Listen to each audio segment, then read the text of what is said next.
এখানে সাধারণত আমরা সবসময় বাজারে গিয়ে মাছ কিনি না, প্রত্যেক পাড়াতে একটা করে মাছ বিক্রি করতে আম্মা আসে। আর আমাদের পাড়ার আম্মার নাম দেবী আম্মা। আমি স্কুল থেকে আসার পথে দেখলাম দেবী আম্মা মাছ নিয়ে বসে আছে। তখন অনেকটাই বেজে গেছে, কিন্তু মাছগুলো তখনও পর্যন্ত ফ্রেশ আছে। আর আম্মা যে মাছটা কাটছে সেই মাছটার নাম ওয়াঙ্গারা আলু।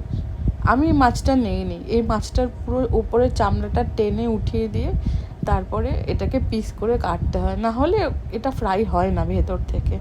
আমার পাশের বাড়ি আন্টি এটা নিয়েছিল, আর আমি নিয়েছিলাম রইলু। রইলু মানে চিংড়ি মাছ। আর একটা মাছ যার নাম ওর মাছটার নাম আমি জানি না, আরও দুটো মাছ আছে তার নাম আমি সঠিক জানি না। একটা নাম কানা কার্তেলু, মেবি কানা কার্তেলু, আর দুটোর নাম আমি জানি না। এই যে দেখুন, আমি এই মাছগুলো আজকে নিয়েছি।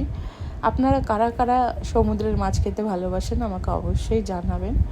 হ্যাঁ, এই যে রইলু আর এই পাশের মাছটাকে কানা কার্তলু বলে, আর এই দুটো মাছের নাম আমি সঠিক জানি না। এই মাছগুলো ছাড়াও আরও অনেক রকমের মাছ এখানে পাওয়া যায়, কিন্তু এই মাছগুলো এখানকার লোকেরা খেতে বেশি পছন্দ করে। আজকে যাই হোক, তো আজকের ভিডিওটা এই পর্যন্তই। দেখা হবে অন্য একটা ভিডিওতে। ভালো থাকবেন।